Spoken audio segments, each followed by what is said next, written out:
Hi everyone, I am ज्योति और हम हाजिर हैं एक नए मजेदार कहानी के साथ। इसका टाइटल है मैं और इसे लिखा है शेखर ने। मैं हैरान हूं कि आज के किस्से को कितने लोग समझ पाएंगे। मेरे लेखन में परिपक्वता की कमी है और यही वजह है कि मुझे इस तरह से बात करना पसंद है। खैर, समझने की कोशिश कीजिएगा। महीने भर पहले जब बारिश शुरू हुई तो जैसे कि आपको पता है, पूरा मुंबई पानी से भर जाता है। हर साल होता है, लेकिन महीने भर पहले मुझे अचानक रात को खाने के बाद सैर करने का चस्का लग गया। यारी रोड स्थित बैक रोड पर चक्कर लगाता था, आने जाने वाले लोगों को देखता, फिर वापस घर आकर सो जाता। कुछ रोज के बाद जब मैंने ढंग से ध्यान दिया तो कुछ ऐसे चेहरे थे जो हर रोज नजर आने लगे। उनमें से एक थी मृण्मयी। जब से उन्हें देख रहा हूं, वो आती हैं, एक दो चक्कर लगाती हैं, फिर सड़क पर घूमते हुए कुत्ते बिल्लियों के साथ थोड़ी देर खेलती हैं और फिर वापस चली जाती हैं। न जाने क्या बात होती थी उनके और जानवरों के बीच, मगर ये दृश्य वाकई दिल को छू लेती थी। मुझे भी जानवरों से काफी लगाव है, मगर वही दुनिया को दिखाने वाला। अगर पालतू है तो प्यार कर लेता हूं, और अगर सड़क पर आवारा घूम रहा हो तो विभत्स भाव के साथ दूर निकल जाता हूं। लेकिन मृण्मयी का चेहरा देखने के बाद सब अच्छा लगने लगता था। अब से एक ही मकसद था, उनका चेहरा देखना।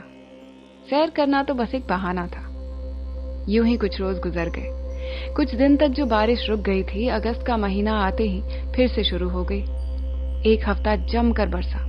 फिर भी उस खूबसूरत चेहरे को देखने की जो ललक थी, वो मुझे भरी बरसात में भी सड़क पर उतार लाई।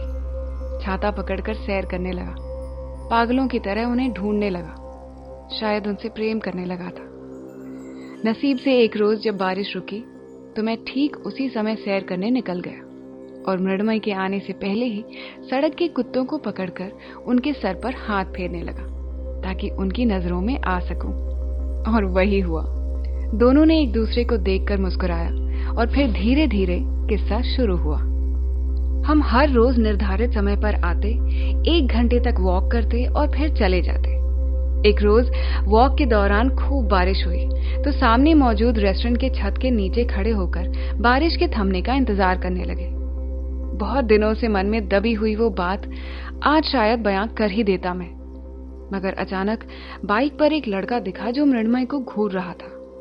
उसे देखकर वो काफी असहज महसूस करने लगी। कुछ देर तक मैं शांत खड़ा सोचता रहा। वो कोई अजनबी नहीं था। उसकी निगाहें और मृण्मयी की प्रतिक्रिया साफ बयां कर रही थी जैसे कोई पुराना संबंध हो। मुझे बुरा लगा। वो भी उस दिन कुछ बिना कहे चली गई। बहुत अजीब सा लगा। ऐसा लगा मैं जिसे मन ही मन पसंद करने लगा हूं, वो किसी और को पसंद करती है। होगा कुछ रोज का झगड़ा उन लोगों का। एक न एक रोज सब ठीक हो जाएगा। मैंने अपने आप को रोकने की कोशिश की। अगले कुछ रोज मैं गया ही नहीं। एक हफ्ता गुजर गया। मैंने अपनी भावनाओं को अपने अंदर दफन करने की बहुत कोशिश की, मगर ये बढ़ती उम्र की गलतियां इतने गहरे चोट दे जाते हैं कि उन्हें संभालने में शायद बची हुई जिंदगी निकल जाए। हफ्ते भर बाद मैंने तय किया कि अपने दिल की बात बता दूं। शायद अंदर ठंडक पड़ जाएगी। रात को खाना खाए बिना ही सैर करने चला गया और जैसे ही वो दिखी, मैं उनके सामने पहुंच गया। अपने मन की बात उनकी आंखों में आंखें डालकर कह दिया। तब जाकर अंदर कुछ हल्का सा लगा, लेकिन वो जो मेरे अंदर खालीपन था, वो इस कदर वजन के भार से दबने वाला था, मुझे कोई इल्म न था। मृण्मयी ने ठंडे लहजे में कहा, जिस गली में जाना नहीं उसका पता पूछकर क्या करना है। मैंने पूछा, मतलब? तुम गलत दिशा में जा रहे हो। जो तुम मुझे देखकर कुछ रोज बात करके सोच रहे हो, वो सब गलत है। मैंने पूछा, क्यों? क्या आपके जीवन में कोई और है? आप मुझे इसलिए अच्छी लगी क्योंकि मैंने देखा आपके अंदर की भावनाओं को। जो बेजुबान जानवरों से इतना लगाव रख सकती है, वो मेरे लिए कुछ तो सोचती होगी। उन्होंने कहा, क्या जरूरी है कि कोई हो? क्या जरूरी है कि कुछ हो? क्या सच कुछ और नहीं हो सकता? मुझे धक्का सा लगा। मैंने बहुत मुश्किल से अपने अंदर की भावनाओं को जब्त किया और निकल गया। कुछ रोज फिर गुजरे अपने मन को आयत करने में, मगर फिर भी ना हुआ। मुझे जवाब चाहिए था। क्यों किसी ने पसंद नहीं किया? इसका जवाब चाहिए था। शायद उस पल ऐसा लगा जैसे किसी को पसंद आने लायक ही नहीं हो। अगर बचपन में हुआ होता तो शायद बचकाना लगता, मगर इस उम्र में किसी के लिए इस हद तक भावनाएं कैसे इकट्ठा हो गई, समझ नहीं आया। फिर एक रोज उनसे टकराया। कोई बात नहीं की, बस मैंने एक नजर देखा और उन्होंने भी। धीरे धीरे सब स्वाभाविक होने लगा। कुछ रोज गुजरे और इस बारे में कोई बात नहीं हुई। मुझे लगा शायद अब सब सही है, लेकिन जब जब मैं उनसे मिलता था मेरे अंदर कुछ होता था। जब जब उन्हें देखता था तो बेचैनी सी होती थी। बहुत कोशिश की, बहुत डरा कि कहीं फिर से मुझसे अपने एहसासों को व्यक्त करने की भूल न हो जाए, कहीं उन्हें पूरी तरह खो न दूं। मगर एक रोज न चाहते हुए भी यही हुआ। अचानक मैंने फिर से पूछ ही लिया, वो जो लड़का उस रात बारिश में जब हम खड़े थे तो आपको घूर रहा था, क्या आप उसे जानते हैं? बस इतना सुनते ही मृण्मयी फिर शांत हो गई। मैंने माफी मांगी कि उनकी निजी जिंदगी में हस्तक्षेप किया, मगर फिर भी वो कुछ बोली नहीं। मुझे बहुत गुस्सा आया और मैंने गुस्से में आकर कह दिया, देखिए, बचपन से ये किस्सा मेरे साथ बार बार हुआ है। जब भी कोई पसंद आती है उन्हें कोई और पसंद होता है। अगर वजह पता हो तो शायद अपने आप को समझाना मुश्किल नहीं होता। आपने ठंडे लहजे में कह तो दिया कि मैं गलत दिशा में जा रहा हूं, पर क्या सोचा मुझ पर क्या बीती होगी? जानवर बेजुबान हैं तो उनके एहसास बखूबी समझती हैं आप। मैं कह सकता हूं तो क्या अंदर कुछ महसूस नहीं होता होगा? चोट नहीं लगती होगी? कभी सोचा है? मृण्मयी ने ठंडे लहजे में फिर से कहा, वो लड़का मुझे हर रोज घूरता है और दूसरों की तरह समझता है। उसे लगता है कि मैं भी वही करूंगी जो मेरे बिरादरी के कुछ और लोग करते हैं। सबकी अपनी मजबूरी है, मगर मुझे इज्जत से जीने का हक है। और जिस दिशा में आप जा रहे हैं, अगर आपको सच का पता चलेगा शायद आप एक पल भी रुककर मुझे देखेंगे नहीं। मैं लड़की नहीं हूं। मेरे पैरों के नीचे की जमीन खिसक गई। इतना खूबसूरत चेहरा मैंने आज तक नहीं देखा था। किसी सपने में भी ऐसी दशा की कल्पना नहीं की जा सकती। उसके बाद हम दोनों एक दूसरे को थोड़ी देर देखते रहे और वो मेरी नजरों के सामने से ओझल हो गई। घर आया, मुझे होश नहीं था। क्या मैं चाहता हूं और क्या नहीं समझ नहीं आया। मुझे क्या करना चाहिए था, कुछ समझ नहीं आया। सब सुन्न था। अचानक मेरे फोन की घंटी बजी। मैंने फोन उठाया तो फोन के उस पार एक औरत रो रही थी।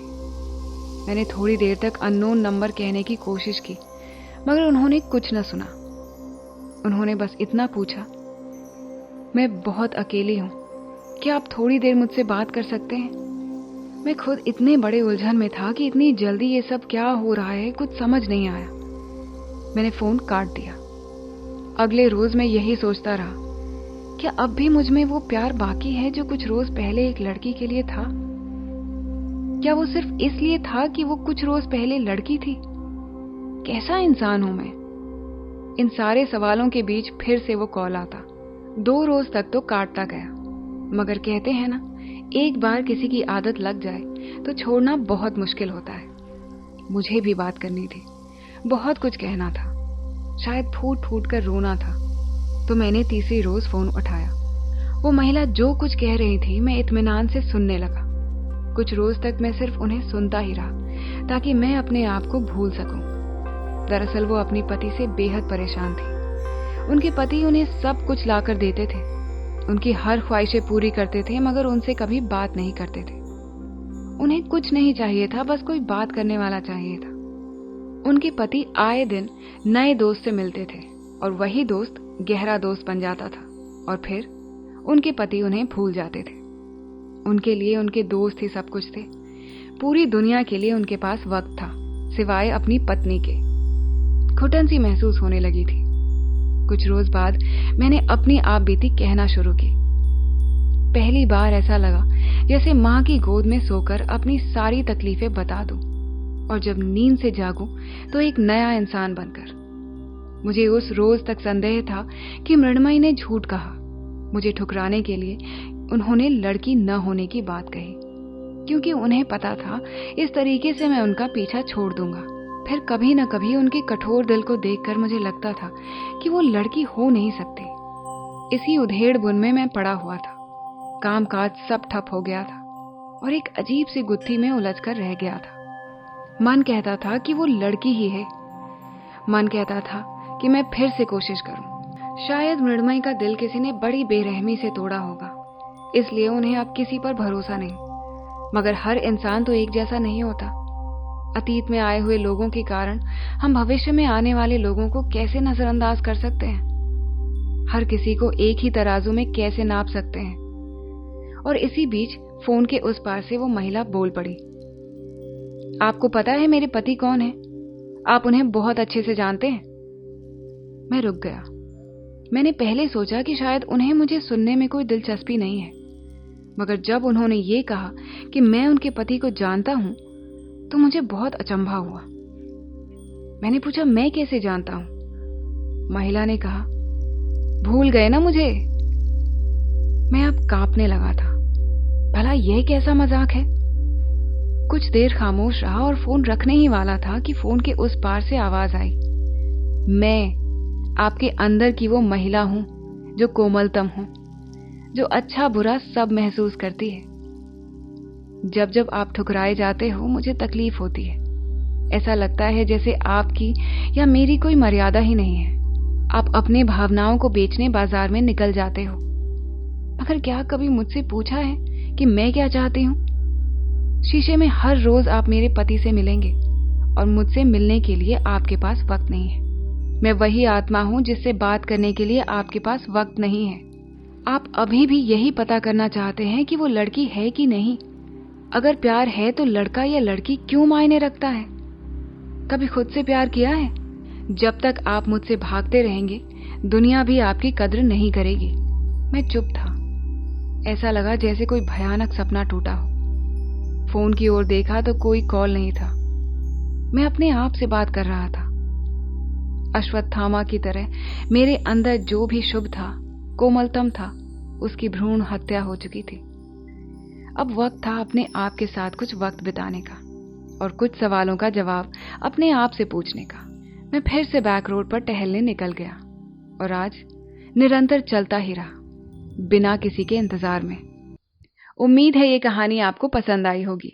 अपने दोस्तों के साथ इस वीडियो को जरूर शेयर करें। हम अगले हफ्ते फिर मिलेंगे।